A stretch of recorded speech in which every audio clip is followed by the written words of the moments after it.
പ്രിയപ്പെട്ട മോമിനികളെ, അസ്സലാമു അലൈക്കും വറഹമത്തുള്ള. നാടിനെയല്ല, ഒരു രാജ്യത്തെ തന്നെ ഞെട്ടിച്ച കൊലപാതകമാണ് നടന്നിരിക്കുന്നത്.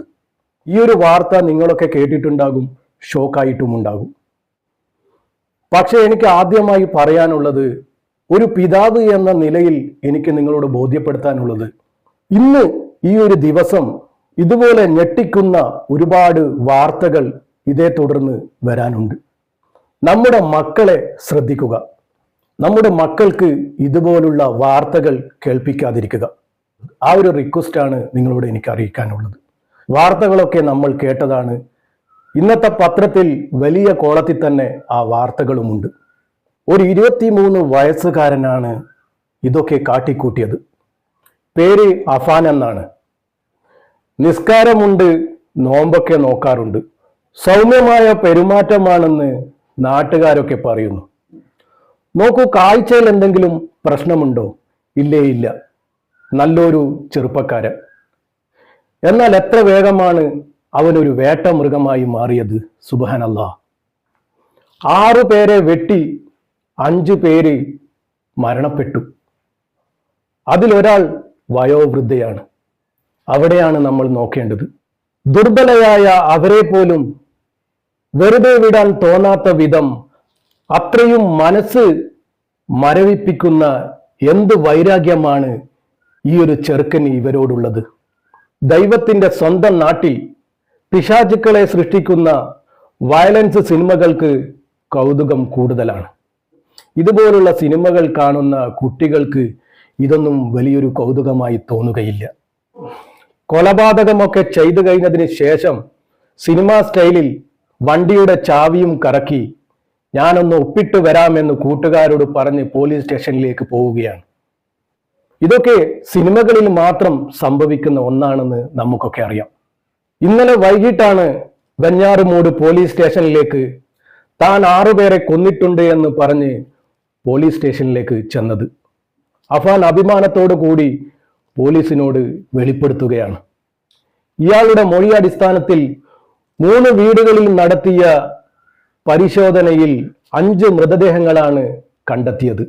അതിൽ നമുക്ക് ഏറ്റവും സങ്കടം തോന്നിയത് 95 വയസ്സുള്ള ആ പാവം ഉമ്മുമ്മയെ കൊലപ്പെടുത്തിയതാണ്. ആ പാവത്തിനോട് ഇവനിക്ക് എന്ത് വൈരാഗ്യമാണുള്ളത്. സഹോദരങ്ങളെ, നമ്മൾ ഇത് ചിന്തിക്കേണ്ട കാര്യമാണ്. സൽമാ ബീവി എന്ന ആ 95 വയസ്സുള്ള ആ വൃദ്ധയെ പോലും വെറുതെ വിടാൻ തോന്നിയില്ല. എന്തൊരു ക്രൂരതയാണ്. പിന്നെ ഇയാളുടെ സഹോദരൻ തന്നെ 9ാം ക്ലാസ്സുകാരനായ ആ ചെറിയ പൊന്നുമോൻ അഫ്സാൻ എന്ന 14 വയസ്സുകാരനെ എങ്ങനെയാണ് കൊന്നത്? എങ്ങനെയാണ് കൊല്ലാൻ തോന്നിയത്?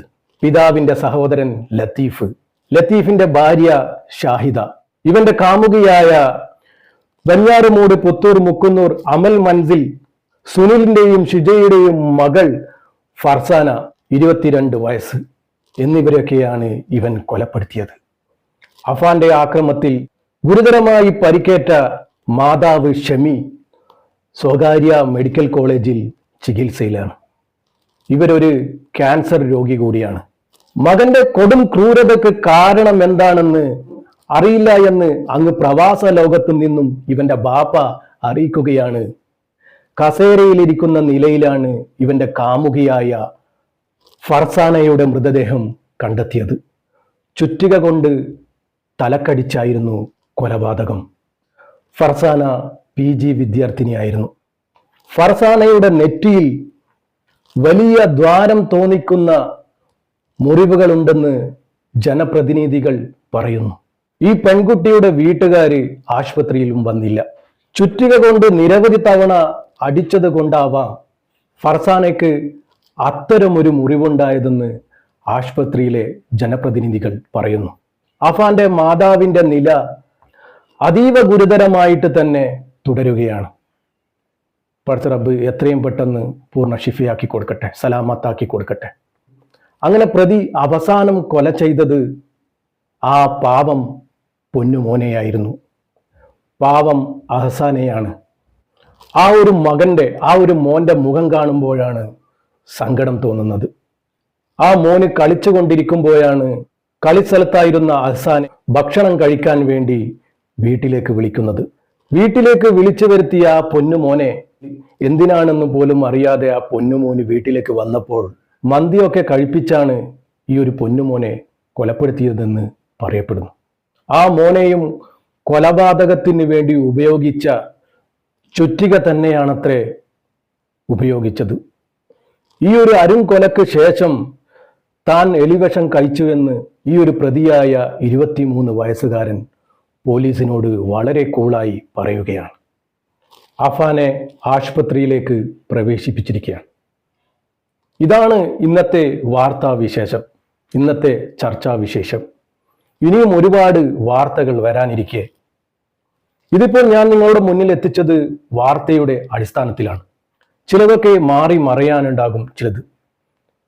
എല്ലാ വാർത്തകളിലും ഒരുപോലെയല്ല നമുക്ക് കാണാൻ പറ്റുന്നത്. പല അഭിപ്രായ വ്യത്യാസങ്ങളും വാർത്തകളിലുണ്ട്. എനിക്ക് ഈ ഒരു സംഭവത്തിൽ നിങ്ങളോട് പറയാനുള്ളത്, നമ്മുടെ മക്കളെ ശ്രദ്ധിക്കുക. ഇന്ന് ഇതേ സംബന്ധിച്ച് ഒരുപാട് വാർത്തകൾ നമുക്ക് കേൾക്കാനുണ്ട്. അതിൽ നിന്നുമൊക്കെ നമ്മുടെ മക്കളെ മാറ്റി നിർത്തിക്കുക.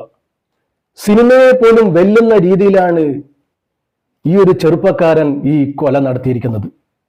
രാവിലെ മുതൽ കൊല്ലാൻ തുടങ്ങിയിട്ട് 7 മണിയാകുമ്പോഴേക്കും അവസാനിച്ച ഒരു കൊലപാതകം. ഈ ഒരു സമയം അത്രയായിട്ടും 5 പേരെ കൊലപ്പെടുത്തിയിട്ടും ആരും അറിയുന്നില്ല. താൻ സ്വയം പോയി ഞാൻ കൊല ചെയ്തു എന്ന് പറയുകയാണ്. എന്തൊരു നാടാണിത്! ഇത് നടന്നിരിക്കുന്നത് നമ്മുടെ സ്വന്തം കേരളത്തിലാണ്. ഈ ഒരു 23 വയസ്സുകാരൻ ഒരു നാടിനെയല്ല ഞെട്ടിച്ചിരിക്കുന്നത്, ഒരു രാജ്യത്തെയാണ്. ഇന്ന് റോഡിലിറങ്ങിയാൽ ഇതാണ് ചർച്ചാ വിഷയം. ട്യൂഷന് പോകുന്നു എന്ന് പറഞ്ഞാണ് അഫാന്റെ കൂടെ അഫാന്റെ കാമുകി ഇറങ്ങിപ്പോയത് എന്ന് വീട്ടുകാർ പറയുന്നു. കുഞ്ഞു സഹോദരനെ കളിസ്ഥലത്തു നിന്നും വിളിച്ചു വരുത്തി മന്തി കഴിപ്പിച്ചു കൊലപ്പെടുത്തി. ഇത്രയൊക്കെ കൊല ചെയ്തിട്ടും വളരെ ഹാപ്പി ആയിട്ട് പോലീസ് സ്റ്റേഷനിൽ വണ്ടിയുടെ ചാവിയും കറക്കിക്കൊണ്ട് അഭിമാനത്തോടു കൂടി ഞാൻ ഒപ്പിട്ട് വരാമെന്ന് പറയുമ്പോൾ, ഇതൊക്കെ സിനിമയിലല്ലാതെ ജീവിതത്തിൽ ആരാണ് കണ്ടിട്ടുണ്ടാവുക? അതും നമ്മുടെ നാട്ടിൽ, കേരളത്തിൽ. അസംഭവ്യം തന്നെയാണ്. ഇതുപോലത്തെ ഒരു കൊല ഈ അടുത്തായിട്ടൊന്നും നമ്മൾ കണ്ടിട്ടുണ്ടാവില്ല, കേട്ടിട്ടുണ്ടാവില്ല. വേദനകളും സഹതാപവും ഞെട്ടിപ്പിക്കുന്നതുമായ കൊലയാണ് ഇവിടെ നടന്നിരിക്കുന്നത്. സുബ്ഹാനല്ലാഹ്. എല്ലാവരും പ്രാർത്ഥിച്ചോളൂ, നമ്മുടെ മക്കൾക്ക് വേണ്ടി പ്രാർത്ഥിച്ചോളൂ. ഇന്ന് AI കാലമാണ് വന്നിരിക്കുന്നത്. മക്കളുടെ കള്ളത്തരം കണ്ടുപിടിക്കാൻ പെട്ടെന്നൊന്നും നമുക്കിന്ന് സാധിച്ചു കൊള്ളണമെന്നില്ല. എല്ലാ കള്ളത്തരങ്ങളും പഠിച്ചുകൊണ്ടാണ് അവരിന്ന് വളരുന്നത്. കാലത്തിനനുസരിച്ച് നമ്മളും മാതാപിതാക്കളും പെരുമാറാൻ ശ്രമിക്കാം മക്കളോട്. അവരുടെ ഒരു സുഹൃത്ത് എന്ന നിലയിൽ നമ്മൾ ഇടപെടാൻ ശ്രമിക്കാം. അവരിൽ ഒരാളായി നമ്മളും വളരാൻ ശ്രമിക്കാം. വേറെ വഴിയൊന്നും ഞാൻ ആലോചിച്ചിട്ട് കാണുന്നില്ല. ഇന്നത്തെ കാലഘട്ടത്തിനനുസരിച്ച് നമ്മളും ജീവിക്കാൻ ശ്രമിക്കാം. അവരോടൊരു ഫ്രണ്ട്സ് എന്ന നിലയിൽ പെരുമാറാൻ ശ്രമിക്കാം. അവർക്ക് നമ്മളോട് എന്തും തുറന്നു പറയാനുള്ള സ്വാതന്ത്ര്യം നമ്മൾ ഉണ്ടാക്കി കൊടുക്കുക. ഞാൻ മാതാവാണ്, ഞാൻ പിതാവാണ്, ഞാൻ ജ്യേഷ്ഠനാണ് എന്നുള്ളൊരു ഭാവം നമ്മൾ മനസ്സിനെ വിട്ടുകളയുക. ഒരു പിതാവാണ്, മാതാവാണ്, ജ്യേഷ്ഠനാണെന്നുള്ളൊരു ഭാവം നമ്മളും മക്കളും തമ്മിലുള്ള ആ ഒരു ഗ്യാപ്പ് അത് ഉണ്ടാക്കാൻ സാധ്യതയുണ്ട്. അതിനുവേണ്ടിയാണ് നമ്മൾ ഒരു ഫ്രണ്ട്സായി അവരുടെ കൂടെ നിൽക്കണമെന്ന് പറയുന്നത്. ഞാൻ ഒരുപാട് ചിന്തിച്ചതിന് ശേഷമാണ് ഇങ്ങനെ ഒരു ആൻസർ എനിക്ക് കിട്ടിയത്. ഈ ഒരു ചെറുപ്പക്കാരൻ ഇങ്ങനെ ഒരു കൊല ചെയ്യണമെങ്കിൽ അവരോട് അവന് എന്ത് പകയാണുള്ളത്? ആ 95 വയസ്സുള്ള പ്രായമായ ഉമ്മുമ്മയെ കൊലപ്പെടുത്തണമെങ്കിൽ അവൻ്റെ മനസ്സ് എത്ര വികൃതമായിരിക്കും? അവൻ്റെ ഉള്ളിൽ ചെന്നിരിക്കുന്നത് എന്തായിരിക്കും? എന്ത് പണത്തിൻ്റെ പേരിലാണ് ഇവനക്ക് ഈ ഒരു കൊലപാതകം ചെയ്യാൻ തോന്നിയത്? എല്ലാവരെയും കൊന്ന് ഞാനും അങ്ങ് പോകാമെന്ന് കരുതിയതാ. പക്ഷേ പടച്ചറബ് വെറുതെ വിട്ടില്ല. നമുക്കൊക്കെ പഠിക്കാൻ വേണ്ടി അവനെ ഇവിടെ ഇരുത്തിയിരിക്കുകയാണ്. പടച്ചറബ് നമ്മളെയൊക്കെ കാക്കട്ടെ, നമ്മുടെ മക്കളെയൊക്കെ കാക്കട്ടെ. ഒരിക്കലും സഹിക്കാനും പൊറുക്കാനും പറ്റാത്ത സംഭവമാണ് ഇവിടെ നടന്നിരിക്കുന്നത്. ഇനിയും ഒരുപാട് വാർത്തകൾ വരാനിരിക്കെ ഞാൻ നിർത്തുകയാണ്. അസ്സലാമു അലൈക്കും വറഹ്മത്തുള്ളാഹി.